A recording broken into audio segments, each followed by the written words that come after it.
leaf plant breeding of natives, I wonder if you could give me your ideas on the future of breeding natives. You've talked about how you've had to work pretty much in isolation, and then there was the one conference in 1977.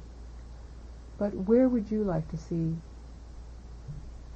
plant breeding of natives go in the next decade? Forward.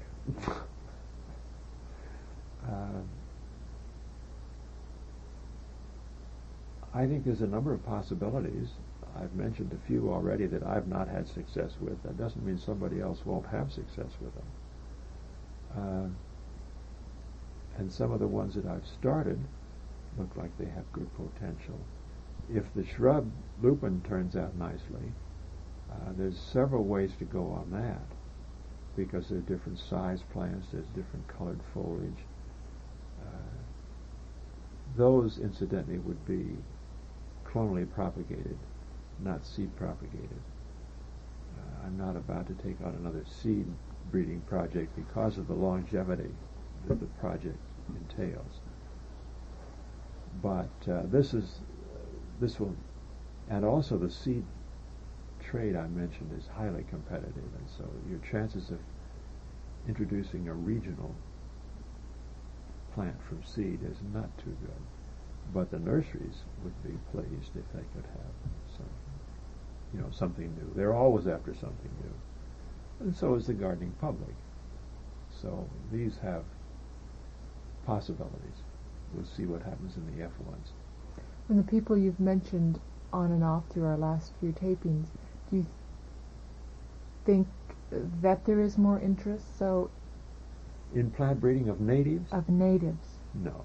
It's just stayed about the same as the last 30 years you've worked here? I think so. We have Mike Smith is now doing a few little things. He said he's making a few crosses. We have iris enthusiasts, but they're not new.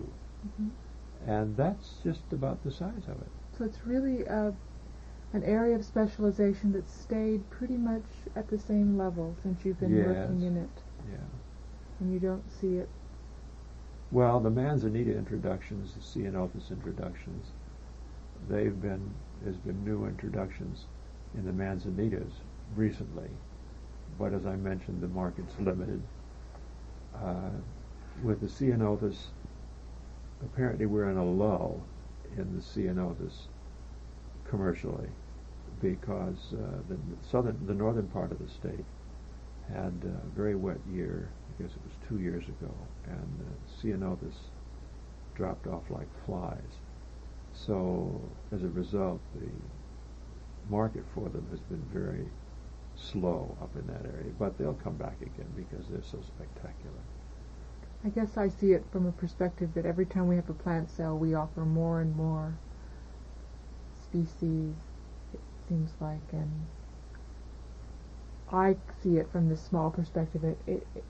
It appears there's a growing interest. Well, there's a growing interest. But from a plant breeder's point of view, that doesn't seem the growing like interest really taken off. is the nurseryman. He wants something new all the time to stimulate the public. And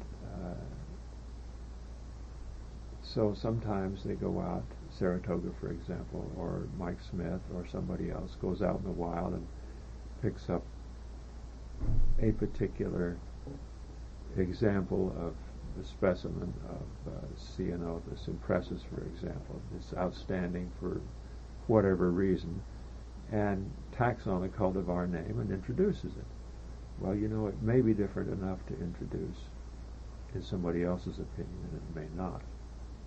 The point is, it is something new to the public. It's a new name. It's like roses. Excuse me. It's a little like rose breeding. They've got to crank them out every year, and whether they're that different or not is a question. Well, I think it might be good to go back and pick up some of our chronology that we strayed from while we were talking about plant breeding. We left off in the late 70s, and there were a few things that changed in the Hort area, and maybe you could tell me if they were significant or not. You installed both storage tank and water heaters? Yes. We are on the nursery is on the very end of the line, water line that comes from Tunnel Road and is used in the whole garden. So whenever anything goes wrong and the water goes off for repairs, of course, we're affected. And so we have had a couple of embarrassingly long repair jobs on the water lines, which have meant that we were dry. And if that should happen and the water must be cut off for, say, 24 hours in the middle of a heat wave, this could be a disaster in the can yard. So we put in I remember it was a 1,000-gallon water tank to hold reserve water, strictly. And it has been used several times. But that's just a marginal amount, for, say, a day.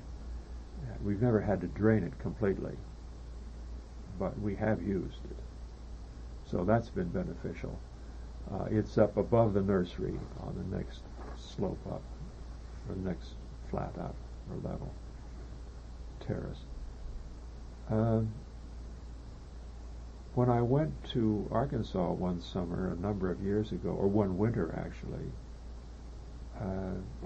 I visited some nurseries, and one thing they had I thought was quite interesting was they have water coming into from the outside in a cold area, or regardless of what the temperature of the water is, if you put it in a container, it affects the temperature of the root system, which may take 12 hours or more to recover, to change the temperature back to the ambient temperature of the room, particularly if you've got terracotta pots, which evaporate anyhow and stay cooler.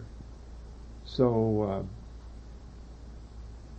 one of the nurseries I went into, they had their water coming through hot water heaters, which were functional as water heaters, because their water temperature was probably down in the 40s somewhere.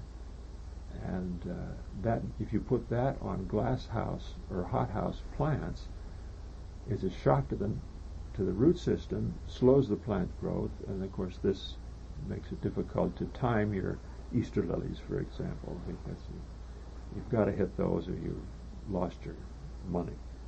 So I thought, well, this is a dandy idea.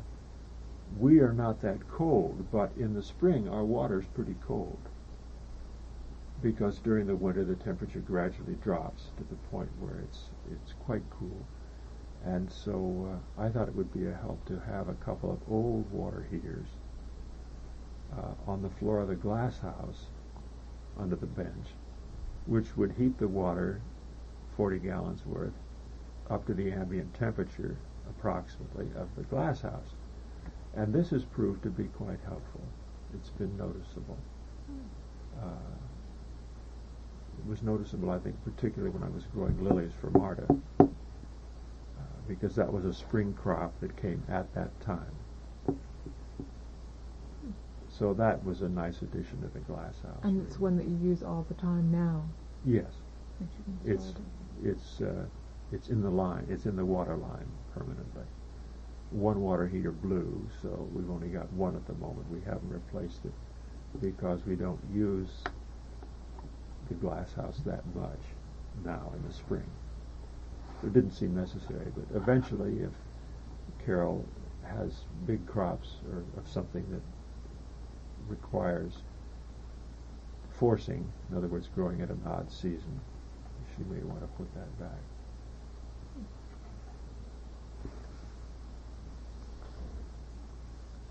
I think I'd like to talk a little bit about the people who worked for you in the late 70s and 80s.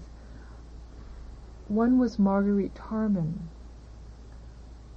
who was a horticultural secretary for 10 years. Yes. And then she retired in 1981 when Debbie assumed the